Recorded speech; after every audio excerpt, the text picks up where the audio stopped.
Now we're going to review EDU, the Module 1 of EDU 350. So the title is Foundations of Curriculum Development. So in this module, you are going to be listing the main components of curriculum and describing the relationship between curriculum design and student learning. So this module will go over a lot of curriculum design models and theories. So essentially, curriculum development is the process of deciding what is going to be taught and learned in schools. So we have curriculum, right? What knowledge do we want students to acquire? We have teaching, how will we deliver this knowledge effectively? And we have assessment, how can we find out what students learned and use it to inform the curriculum? So all of these are connected. So again, the components here of curriculum development, we have objectives, what do we want students to learn, teaching techniques, which teaching and learning methods will we use.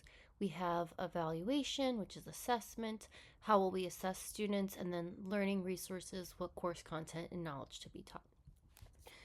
And then we have the process of designing curriculum, involves planning, design, implementation, monitoring, evaluation, and revision. So I talked a little bit about backwards design. This is something we're going to get into a lot more in this course. But backwards design essentially is defining your learning goals, then you work on assessments, and then you design instruction from there. There are all sorts of cyclical teaching, curriculum development, teaching and learning models that we're going to be going over as well. So what is curriculum and what curriculum is not? So this handy visual gives you a really nice example of what curriculum is and what it isn't.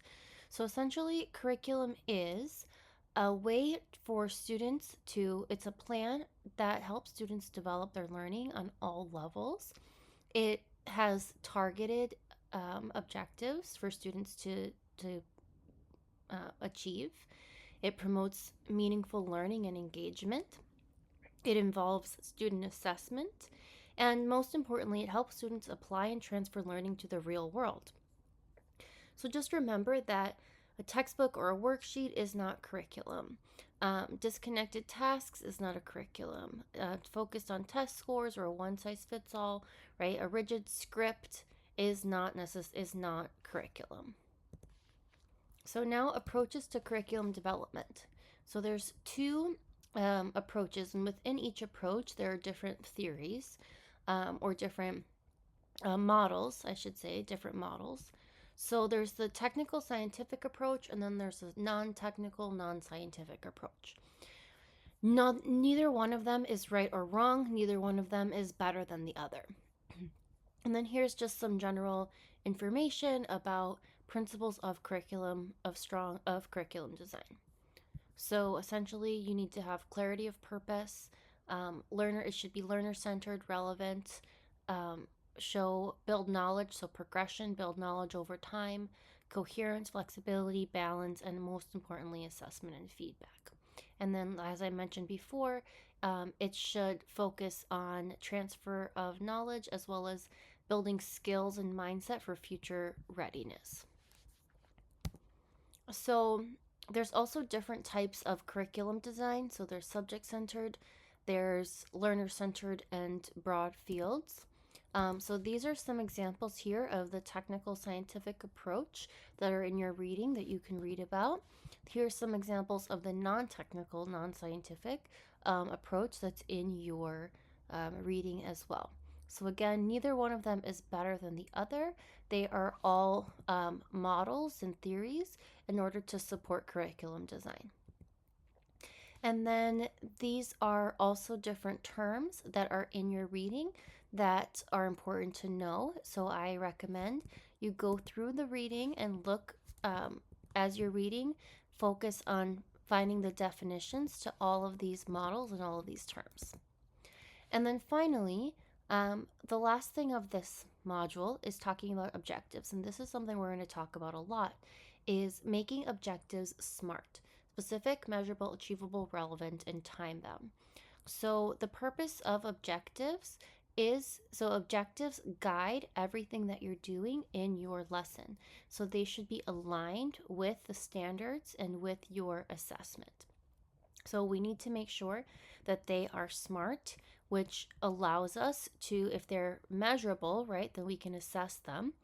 And they need to be specific in order to be measurable. They need to be achievable, right? And that means they need to be aligned with the standards. Relevant, again, they need to be aligned with the standards. And then time bound. So that's a really important one because a lot of standards are meant to be taught throughout the whole year. So you really want to think about in what time period am I giving them to learn this objective. Is it going to be at the end of a lesson? Is it going to be at the end of a unit? Is it going to be at the end of the read aloud? So that's really important as well. And then your first discussion, it has PLCs. So you need to sign up for a PLC in order to be part of the discussion. So make sure that you follow the instructions to sign up for a PLC. Initial discussion posts are due on Wednesday, and then your replies to peers are due on Sunday.